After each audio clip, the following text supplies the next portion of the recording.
আমার প্রিয় ছাত্রছাত্রীরা, আজ আমি দ্বিতীয় শ্রেণীর ক্লাস নেব। তাই দ্বিতীয় শ্রেণীতে তোমরা যারা পড়ো, তোমাদের আমার বইয়ে তৃতীয় পর্বের যে পড়া চলছে, আজকে আমি 236 থেকে 239 পাতার যে পড়াটা আছে সেটা আজকে আমি তোমাদেরকে পড়াবো। কেমন? এসো, তোমরা 236 পাতা খোলো।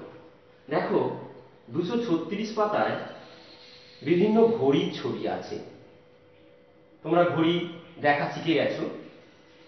12টা বাজে, 1টা, 2টো, 3টে, 4টে, 5টা, 6টা, 7টা, 8টা, 9টা, 10টা, 11টা, এইরকম তোমরা বাজারগুলো তোমরা ঘড়ি দেখে বলতে শিখে গেছো, তাই তো? দেখো, আমি একটা বোর্ডে ঘড়ি এঁকেছি। যে ঘড়িটার দিকে তাকাও, দেখতে পাচ্ছি যে মিনিটের কাঁটা অর্থাৎ বড় কাঁটাটা 6-এর সোজা আছে, আর ঘন্টার কাঁটা অর্থাৎ ছোট কাঁটাটা 1 আর 2-এর মাঝখানে আছে। আজকে আমরা এই রকম অবস্থায় ঘড়ির কাঁটা থাকলে কটা বাজে সেটা আজকে আমরা জানব। কেমন? আমি তোমাদেরকে প্রথমে দেখাই। দেখো, এই যে ঘড়িটা, এই ঘড়িতে এখন কটা বাজছে দেখো। দেখো, দুটো কাঁটাই, ঘন্টার কাঁটা এবং মিনিটের কাঁটা দুটোই 12 সোজা আছে। তাহলে তোমরা অনায়াসেই বলে ফেলতে পারছো যে এটা কটা বাজছে। একদম তোমরা বলতে চাইছো 12টা বাজে, পুরো 12টা বাজে। ঠিক তাই। এইবার দেখো, আমি বোর্ডে যেমন এঁকেছি, ঘড়ির কাঁটাটাকে যদি ওইভাবে সরাই তাহলে কি হবে দেখো। দেখো, আমি সরাচ্ছি। এই যে দেখো, এই যে চলছে, এই যে মিনিটের কাঁটাটা দেখো সরে সরে যাচ্ছে।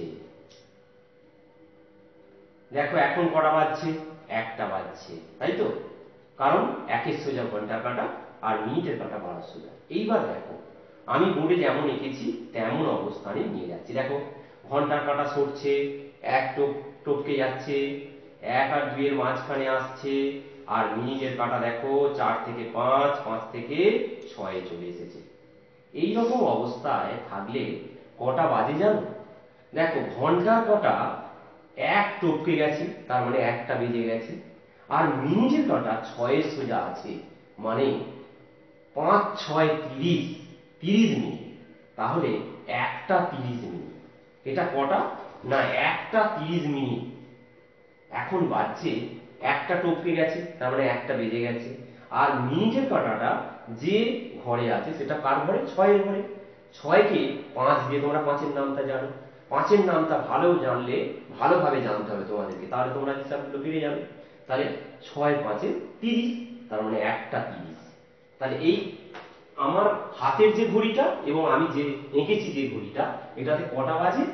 1টা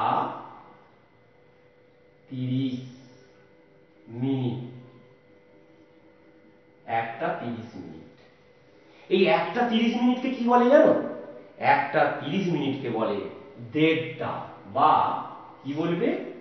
দেড়। দেখবে বড়রা বলতে শুনবে, দেড়টা। দেড়টা বাজে। 1টা 30 মিনিটও যা, আর দেড়টা বাজাটাকেও বলে একই, দেড়টা বাজে বড়রা বলে, দেখবে। তাহলে আজ থেকে তোমরা শিখে যাচ্ছ। এবার চলে এসো, দেখো এরপরে আমি কি করছি। দেখো, আবার নিয়ে যাচ্ছি। কেমন?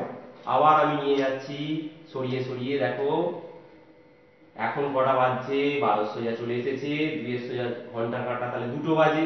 এবার দেখো চলছে, এই সরে সরে মিনিটের কাঁটা দেখো 6-এর সোজা চলে এসেছে, মানে 30, 6 5 30, আর মিনিটের কাঁটাটা 6 5 30, আর ঘন্টার কাঁটাটা দেখো 2 টপকে গেছে, তার মানে 2টো বেজে গেছে, 2টো 30 মিনিট। এটাকে তাহলে কি বলে? 2টো 30 মিনিট। এবার 2টো 30 মিনিটকে কি বলে জানো? আড়াইটা। কি বলে? আড়াইটা। 2টো 30 মিনিট, 2টা 30 মিনিট, বা কি বললাম? আড়াইটা। আড়াইটা। কেমন? এরপরে এরপরে যদি সরাই তাহলে দেখো কি হয়।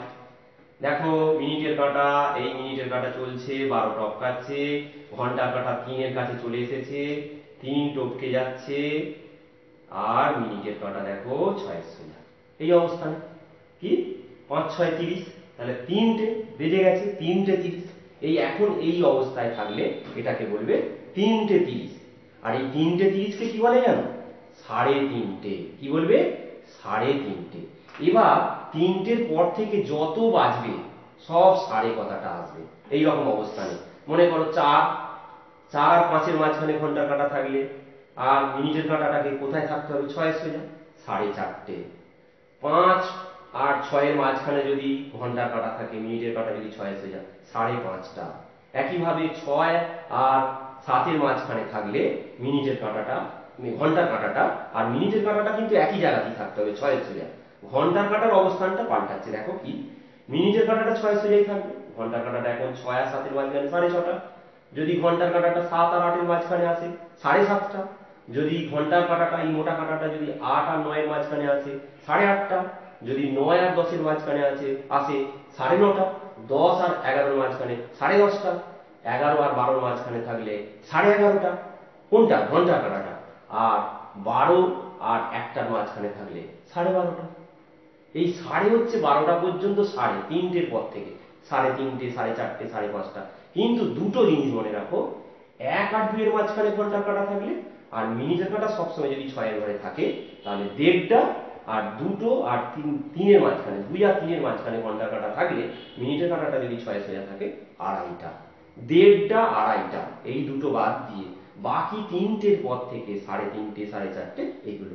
কেমন? তাহলে খুব মজা পাচ্ছ না আজকে? তোমরা একটা নতুন জিনিস শিখলে, ঘড়ি দেখার। বড়রা যেটা বলে সেটা তোমরা আজ থেকে বলতে পারবে। কেমন? এইভাবে তোমরা বারবার এটা প্র্যাকটিস করবে বাড়িতে। তোমাদের যে ঘড়ি আছে সেই ঘড়ি দেখে দেখে বলবে। কেমন? এরপরে চলে আসছি পরেরটা। দেখো পরেরটা আছে, দেখো একটা বাংলা কবিতা, ছুটি। ছুটি তোমাদের কোন দিন থাকে স্কুলে? তোমাদের রবিবার দিনে আমাদের স্কুল ছুটি থাকে, তাই তো? আর ছুটি থাকলে কি মজা, তাই তো? তখন তোমরা বিভিন্ন রকমের করো। এখানেও দেখো তোমাদের বইয়েতে যে ছবিটা দিয়েছে, ছুটি, রহিম সাহা। এই রহিম সাহা লিখেছেন ছুটি কবিতাটা। খুব সুন্দর একটা কবিতা, আমি পড়ছি, দেখো। আজ সারাদিন খেলাধুলা, আজ সারাদিন ছুটি, আজ সারাদিন ঘাসের উপর করবো লুটোপুটি। বন্ধু হব সবুজ পাতার, দিঘির জলে কাটবো সাঁতার, বিকেল বেলা খোলা মাঠে মাখবো গায়ে হাওয়া। হয়তো আবার হতে পারে নদীর জলে নাওয়া। আজ সারাদিন পাখির খোঁজে ঘুরবো বনে বনে, দোয়েল পাখি ময়না টিয়া হব মনে মনে। পাখির মতো উড়তে উড়তে আকাশ হব ঘুরতে ঘুরতে, দূর পাহাড়ে ছুটে যাব হরিণ ছানার কাছে, ঠিক যেখানে পাহাড় ঘেঁষে ঝর্ণা ধারা নাচে। আজ সারাদিন ছুটি আমার, আজ সারাদিন ছুটি, আজ সারাদিন আনন্দেতে করবো লুটোপুটি। কি সুন্দর কবিতা! তোমাদের মতো দেখো এই ছোট্ট শিশুটা, তোমাদের মতো তোমরাও কি করো? কল্পনা করো, ছুটি থাকলে তোমরা এইরকম করো, সারাদিন শুধু খেলাধুলা করব, সারাদিন আজকে আমার ছুটি, ঘাসের উপর গিয়ে লুটোপুটি করব, বন্ধু সাজবো সবুজ পাতার, যে ছোট্ট ছোট্ট গাছগুলো আছে তার পাতার সঙ্গে বন্ধু বন্ধু খেলবো। একাই তুমি বন্ধুর মতো সেই পাতার সঙ্গে খেলবে। আবার ভাবছো দিঘির জলে কাটবো সাঁতার, বিকেল বেলা খোলা মাঠে মাখবো গায়ে হাওয়া। কি বলছে না, দিঘি, পুকুরের থেকে একটা বড় জলাশয় যেখানে প্রচুর জল থাকে, পদ্ম ফুল ফোটে, সেই দিঘির জলে কি হচ্ছে, সাঁতার কাটবো। আবার বিকাল হলে মাঠে গিয়ে হাওয়ায় মাখবো হাওয়া, কি গায়েতে, কি সুন্দর হাওয়া বয়ে, সেই খোলা মাঠে গিয়ে হাওয়া খাবে। হয়তো আবার হতে পারে নদীর জলে নাওয়া। নাওয়া মানে কি? স্নান করা। আবার হয়তো ভাবছো কখনো যে নদীর জলে গিয়ে স্নান করব। আজ সারাদিন পাখির খোঁজে ঘুরবো বনে বনে, দোয়েল শালিক ময়না টিয়া হব মনে মনে। আজকে সারাদিনটা আমি খুঁজে বেড়াবো পাখিদের খুঁজবো। কি না, কখনো দোয়েল শালিক ময়না টিয়া হব আমি মনে মনে। কেন না, পাখিরা কি খোলা মনে আকাশে ঘুরে বেড়ায়, উড়ে বেড়ায়, সেটাই বলছে পাখির মতো উড়তে উড়তে আকাশ হব ঘুরতে ঘুরতে। পাখির মতো আকাশ, আকাশে পাখি যেমন ঘুরে বেড়ায়, আমিও পাখির মতো দোয়েল হব, শালিক হব, ময়না হব, টিয়া হব, ওই আমি আকাশেতে ঘুরে বেড়াবো। দূর পাহাড়ে ছুটে যাব হরিণ ছানার মতো। আবার পরক্ষণেই ভাবছে আমি পাহাড়েতে ছুটে যাব, দূর যে পাহাড় আছে সেই পাহাড়ে কি হচ্ছে, সেখানে হরিণ ছানারা থাকে, সেই হরিণ ছানাদের সঙ্গে আমি খেলা করব। ঠিক যেখানে পাহাড় ঘেঁষে ঝর্ণা ধারা নাচে, ঝর্ণা, পাহাড় থেকে দেখবে জল দ্রুত বেগে নেমে আসে, সেটাকে ঝর্ণা বলে। সেই ঝর্ণা পাহাড় ঘেঁষে, পাহাড় কাছাকাছি যে ঝর্ণা, সেখানে যাব, সেখানে গিয়ে দেখবো ঝর্ণা। আজ সারাদিন ছুটি আমার, আজ সারাদিন ছুটি, আজ সারাদিন আনন্দেতে করবো লুটোপুটি। কি মজা আজকের এই ছুটিতে, আজকে বাড়িতে এই থেকে আমি এই রকম করব, আনন্দ করব, সারাদিন আমি লুটোপুটি করব। এই রহিম সাহা, এই তোমাদের মতো ছোট বয়সে যে কি কল্পনা, সেই কল্পনায় ভেসে গিয়ে তিনি এই কবিতাটা লিখেছেন। ঠিক আছে, এটা ভালো করে তোমরা পড়বে। পরের পাতায় চলে এসো। এখানে দেখো এই কবিতা সম্পর্কে বিভিন্ন দিয়েছে প্রশ্ন। কবিতায় শিশুটি যা যা করবে বলে ভাবে সেগুলো তোমাকে লিখতে বলছে, লিখে ফেলবে তাহলে। 2 নম্বর, কবিতায় আছে এমন দুটি জলাশয়ের নাম। কি পড়লে? দিঘি পড়লে, নদী পড়লে এখানে লিখবে। এখানে দিঘি, নদীর নাম তোমরা পেয়েছো। কবিতায় আছে এমন 4টি পাখির নাম। এখানে দেখো পেয়েছো দোয়েল, শালিক, ময়না, টিয়া, এই 4টি পাখির নাম পেয়েছো, এগুলো লিখবে এখানে। কবিতায় আছে এমন একটি পশুর নাম। কি? হরিণ, হরিণের কথা এখানে আছে, তাই না? হরিণ ছানার কথা বলা হয়েছে। এরপরে শব্দার্থ লেখো, 5এরটা দেখো। 5এরটা আমি লিখেছি দেখো বোর্ডেতে, শব্দার্থ মানে অর্থ। লুটোপুটি মানে কি? গড়াগড়ি। কি লিখবে? গড়াগড়ি। নাওয়া, নাওয়া মানে কি? স্নান করা, স্নান করাকে বলে নাওয়া। ঘেঁষে, ঘেঁষে মানে কি? কাছাকাছি, বলে না ঘেঁষে বসেছে, কাছাকাছি। ঝর্ণা, ঝর্ণা মানে কি? পাহাড় থেকে জলের ধারা, পাহাড়ে জলের ধারা হলো। এরপরে দেখো 6এরটা বিপরীতার্থক শব্দ, উল্টো অর্থগুলো লিখতে হবে। খোলা কি হবে? বন্ধ। দূর, কাছে। ঠিক, ভুল, বা বেঠিকও বলতে পারো, বা বেঠিক। আনন্দ, দুঃখ, তাই তো? আনন্দ অনেক সময় দুঃখ, তাই না? এরপরে দেখো কবিতায় রয়েছে এমন যুক্ত বর্ণ। যুক্ত বর্ণ দেখো এখানে আছে, আনন্দ আছে, তাই না? সাঁতারের দন্তেশ্বয় চন্দ্রবিন্দু আঁকা আছে, এইগুলো। বন্ধু আছে, এইগুলো বন্ধু, এগুলোতে যুক্ত বর্ণ আছে। এবারে দন্তের নয় ধ, একে ভাঙলে কি হবে? বন্ধুর দেখো যুক্ত বর্ণ কোনটা? এই যে দন্তের নয় ধ। দন্তের নয় ধকে ভাঙলে তোমরা আগেই শিখেছো, দন্তের নয় যুক্ত ধ। এবারে দন্তের নয় ধ রয়েছে এমন 5টি শব্দ, তোমরা লিখতে পারবে। এই যে বন্ধু, অন্ধ, বন্ধ, তাই না? রন্ধ্র, এগুলো সব দন্তের নয় ধ। এবারে 9এরটা, প্রতি সপ্তাহে যে দিনটিতে আমার ছুটি থাকে সেটি হলো রবিবার। সেদিন আমি যা যা করতে চাই সেটা লিখবে, এখানে লিখে ফেলবে তোমরা, কেমন? এরপরে চলে এসো লাস্ট এই পাতাটা, 239 পাতা হলে এই শেষ। দেখো এখানে ফিল ইন দ্য গ্যাপস, এখানে একটা ইংরেজি পড়া আছে, fill in the gaps with correct words. এই শূন্যস্থানগুলো, এই ফাঁকা ঘরগুলো পূরণ করতে হবে এখানের মধ্যে যে শব্দগুলো আছে সেখান থেকে নিয়ে। দেখো আমি লিখেছি, 1এরটা দেখো, আই ড্যাশ, SLIP স্লিপ না SLEEP sleep on the bed. আমরা বিছানায় কি করি? ঘুমাতে যাই, তাহলে কোনটা হবে? স্লিপ, তাই তো? আই স্লিপ এইটা হবে, তাহলে SLEEP, আই স্লিপ, আমি ঘুমাই, অন দ্য বেড, বিছানা। এরপরে দেখো প্লিজ কাম, HER, হেয়ার মানে কি? শব্দ, শোনা, আর হেয়ার HER, হেয়ার মানে এখানে, তাহলে কোনটা হবে? প্লিজ কাম হেয়ার, এখানে এসো। আমি যেমন বলি তোমাদের ক্লাসে, প্লিজ কাম হিয়ার, তাহলে কোনটা হবে? হেয়ার, এইটা হবে HERE, হেয়ার। তাহলে এটা কি হলো? স্লিপটা। এরপরে দেখো, dash are many birds in the sky. There না THEIR, কোনটা? না দেয়ার আর, তাহলে কোনটা হবে? এইটা THERE, there are many birds in the sky, কি? আকাশেতে অনেক পাখি, তাহলে এটা হবে।